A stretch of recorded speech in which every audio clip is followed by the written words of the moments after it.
तो जब मैं छोटा था तो मेरी मम्मी मुझे मार मार के टेबल सिखाती थी और बोलती थी कि तुझे ये 20 का टेबल, 13 का टेबल, 15 का टेबल, 19 का टेबल, ये सारे टेबल आने चाहिए। और मैं बैठ के रटता था और मैं सारी चीजें भूल जाता था और उसके बाद मेरी बहुत पिटाई होती थी। और मैंने देखा कि मल्टीप्लिकेशन टेबल का प्रोग्राम बनाना तो इतना इजी होता है, मैं बेकार में ही पिटता था, मैं कोडिंग ही सीख लेता और उसके बाद मल्टीप्लिकेशन टेबल का एक प्रोग्राम बना देता और मम्मी से बोलता आप यहाँ पे जिसका टेबल निकालना है आप निकाल लो, मुझे क्यों परेशान कर रहे हो। लेकिन तब मुझे कोडिंग के बारे में पता नहीं था। लेकिन आप ये ट्रिक यूज कर सकते हो। यहाँ पर मैं आपको मल्टीप्लिकेशन टेबल प्रोग्राम बनाना सिखाने वाला हूँ और मैं हर तरीके को लूप को यूज करके इस प्रोग्राम को एग्जीक्यूट करूंगा। और यहाँ पर हम फॉर लूप की पूरी फील लेंगे, हम देखेंगे कि फॉर लूप को हम किस किस तरीके से यूज कर सकते हैं। तो मैं शुरू करता हूँ। पहले तो मल्टीप्लिकेशन टेबल हमने बनाना है, तो हम करेंगे क्या। फर्स्ट थिंग तो हम stdio.h फाइल इंक्लूड कराएंगे क्योंकि हमें printf और scanf फंक्शंस का यूज करना होगा।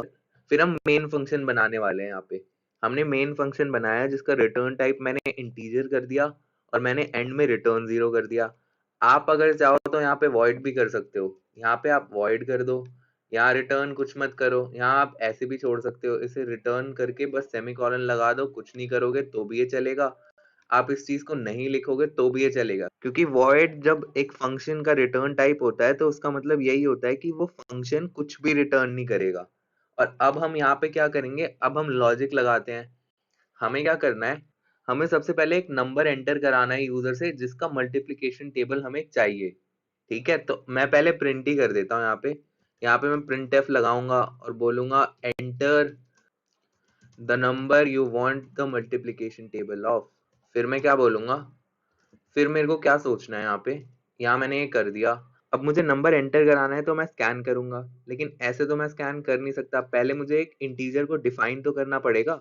यहाँ पर मैं डिफाइन कर रहा हूँ n नाम का एक इंटीजर और फिर मैं बोल सकता हूँ हाँ आप इस इंटीजर को स्कैन करा लो।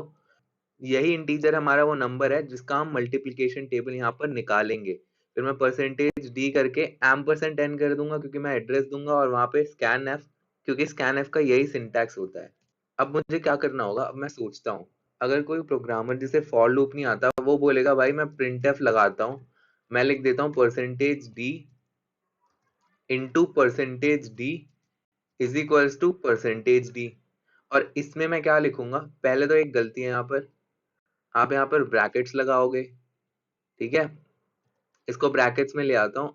अब मैं क्या लिखूंगा, ये जो तीन नंबर्स हैं ये क्या कर देता हूँ, एक मैं n कर देता हूँ, दूसरा मैं 1 कर देता हूँ और तीसरे को मैं कर देता हूँ n इंटू 1। और ये हमारी पहली लाइन हो जाएगी। और वो बोलेगा कि मैं इसको पूरा कॉपी कर दूंगा और इसको मैं 10 बार रन कराऊंगा। कंट्रोल सी करके वो कॉपी करेगा इसे, फिर वो कंट्रोल वी करेगा, फिर वो ऐसे ही वी करता जाएगा और इससे वो 10 बार प्रिंट करा लेगा।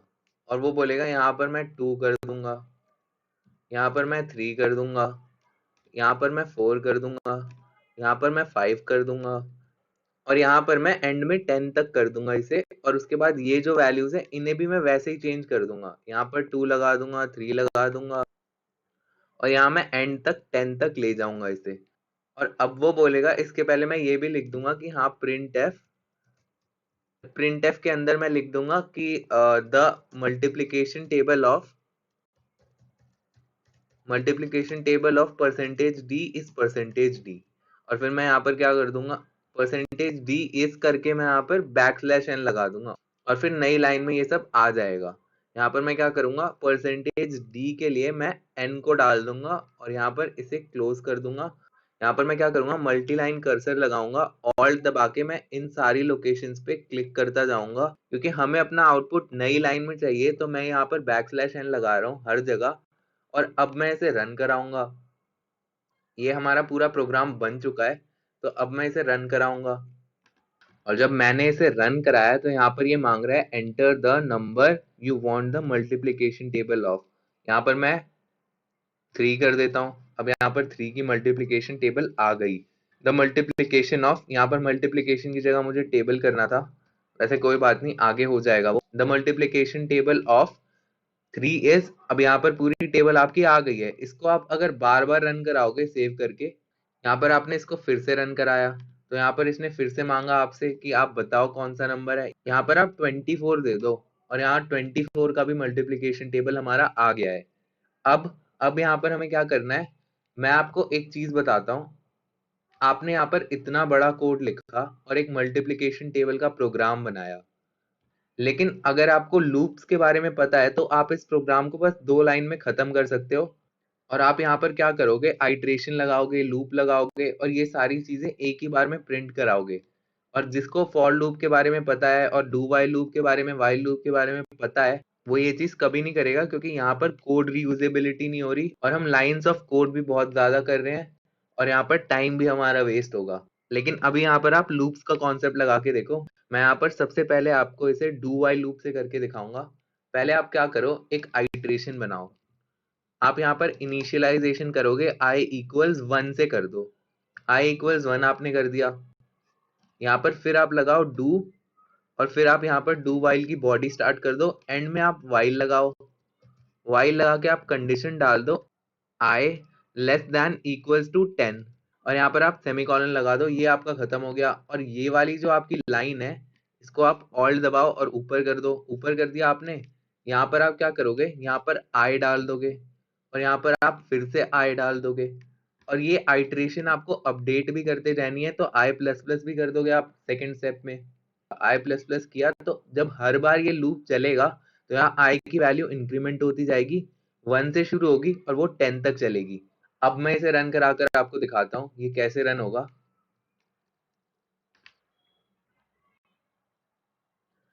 अब ये वैसे ही रन हो गया और इसने फिर से मांगा मुझसे। मैं फिर 3 डालूंगा।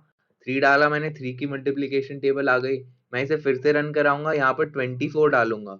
24 डालूंगा तो 24 की भी मल्टीप्लीकेशन टेबल आ गई। और यहाँ पर हुआ क्या कि हमने ये जो अपना लाइंस ऑफ कोड है वो भी कम कर लिया और अब हमने लूप भी यूज कर लिया और कोड रीयूजेबिलिटी भी हो गई। हमने एक ही लाइन लिखी और वो 10 बार इंप्लीमेंट हो गई। तो हमने अभी इसे डू वाइल लूप से किया। अगर आप इसे वाइल से करना चाहते हो तो ज्यादा कुछ आपको करना नहीं है। बस ये जो चीज है इसे आप ऊपर कर दो और डू हटा दो और आपने यहाँ पर सेमीकोलन भी हटाना होगा आपको। और अब ये चीज भी वैसे ही चलेगी। आप इसको रन करा कर देखो। नीचे यहाँ पर इसने फिर से बोला है कि आप नंबर फिर से एंटर करो। यहाँ पर मैं फिर 3 करूंगा और यहाँ पर मैं फिर से इसे रन करा कर आपको दिखाता हूँ और 24 की टेबल दिखाता हूँ। तो यहाँ पर 24 की भी हो गई है। तो ये हमने इसे व्हाइल लूप से किया। अभी मैं इसे फॉर लूप से करके दिखाऊंगा और कुछ चीजें भी बताऊंगा आपको फॉर लूप में कैसे यूज करते हैं। फॉर लूप का यहाँ पर एक एडवांटेज भी हुआ। यहाँ पर आपने जो ये इनिशियलाइजेशन कराई थी इसे आप मत कराओ। यहाँ पर आप सीधा लिखो फॉर और फिर उसे लिखो इंट और फिर आप आई करो इक्वल 0 और उसके बाद आप आई को लेस देन इक्वल्स टू 10 तक कर दो और फिर यहाँ पर आई को आप प्लस प्लस कर दो और यहाँ आप लूप बॉडी इसकी स्टार्ट कर दो। आपने लूप बॉडी स्टार्ट कर दी और ये वाली जो लाइन है इसको आप यहाँ पर पेस्ट कर दो कट करके। और ये आपका जो वाइल वाला जितना भी पार्ट है ये आप कट कर दो। और ये जो हमारा लूप है ये भी वैसे ही चलना चाहिए बिल्कुल जैसे पहले वाले चले हैं। और अब मैं इसे रन करा कर दिखाता हूँ। इसे हमने रन कराया तो ये भी हमसे नंबर मांग रहा है। हम 3 देंगे, हमारी 3 की टेबल यहाँ पर प्रिंट हो जाएगी। यहाँ पर हमारी 3 की टेबल प्रिंट हो गई है। और अब मैं आपको दिखाता हूँ, इस चीज को समझाता हूँ कि हुआ क्या है। ये हमने इनिशियलाइजेशन भी इसी ब्रैकेट के अंदर कर दी और हमने अपडेशन भी इसी ब्रैकेट के अंदर कर दी। तो हमारी लाइंस ऑफ कोड और कम हो गई। हमने जब वाइल और डू वाइल लूप यूज किया था तो हमने देखा था कि हमें इनिशियलाइजेशन अलग से करनी पड़ी थी और अपडेशन भी नीचे अलग से करनी पड़ी थी। लेकिन फॉर लूप का यही एडवांटेज है कि यहाँ पर ये सारी चीजें इसी ब्रैकेट के अंदर हो जाती है। लेकिन यहाँ पर मैंने एक गलती करी है। यहाँ 0 से नहीं करना था स्टार्ट, यहाँ पर 1 से इनिशियलाइज करना था। और 1 से क्यों करना था, क्योंकि अगर हम 0 से कर रहे हैं तो यहाँ पर टेबल कैसी आ रही है, 3 into 0 भी आ रहा है जो कि नहीं होता है टेबल में। तो यहाँ पर आप 1 से 10 तक इसको चलाओ। यहाँ पर हमने हर तरीके के लूप से मल्टीप्लिकेशन टेबल को समझा और हमने नॉर्मल फॉर्म में भी मल्टीप्लिकेशन टेबल बना के देखा था। और हमने फॉर लूप का एडवांटेज समझा कि वो और लूप से बेटर क्यों होती है। अभी मैं बताता हूँ। यहाँ पर आप इनिशियलाइजेशन मान लो नहीं भी करो, यहाँ पर आप इसे कंट्रोल एक्स कर दो और इस इनिशियलाइजेशन को यहाँ पर भी कर दो और यहाँ पर आप सेमीकोलन लगा दो, तब भी ये प्रोग्राम वैसा ही चल जाएगा। यहाँ पर कोई भी एरर नहीं आएगा। यहाँ पर फिर से ये रन हो गया है, इसे आप 3 डालो और आपका प्रोग्राम रन हो जाएगा। और यहाँ पर एक और चीज है, ये जो अपडेशन है इसे भी आप नीचे कर सकते हो। ये अपडेशन आपने हटा दिया, कंट्रोल वी किया और इसे आपने यहाँ पे कर दिया और फिर से इसे रन कराओगे तो भी ये रन हो जाएगा। और यहाँ पर आप 3 डालोगे, ये पूरा प्रोग्राम वैसे ही रन हो चुका है। तो इसका मतलब ये है कि हम अगर ये इनिशियलाइजेशंस और अपडेशंस यहाँ पे नहीं भी करेंगे इस ब्रैकेट के अंदर तो भी ये प्रोग्राम चल जाएगा। लेकिन जनरली हम ये चीज नहीं करते और इस चीज को यहीं पे रखते हैं ताकि हमें छोटा कोड लिखना पड़े, और जितना छोटा कोड हम लिखेंगे उतना बेटर रहेगा। लेकिन ये चीज याद रखना कि जो सेमी कॉलन्स थे वो आपको हटाने नहीं है। आपने फॉर शुरू किया, आपको इनिशियलाइजेशन यहाँ पे नहीं करनी तो लेकिन सेमी कॉलन आपको लगाना पड़ेगा, क्योंकि कंपाइलर हमारा फिर समझ नहीं पाएगा कि हाँ आपकी कंडीशन शुरू हुई है सीधा, और वो इसे इनिशियलाइजेशन समझने लगेगा और फिर यहाँ पर एरर आ जाएगा। तो आप यहाँ पे सेमी कॉलन्स हमेशा 2 लगाना और उसके बीच में आपको जो भी चीजें डालनी है वो डालो और जो चीजें नहीं डालनी वो मत डालो। इस चीज को भी मैं यहीं पे कर देता हूँ।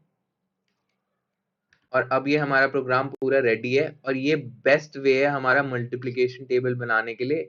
आप लूप यूज करो और उसमें भी फॉर लूप को यूज करो तो यहाँ पर बेस्ट रहेगा।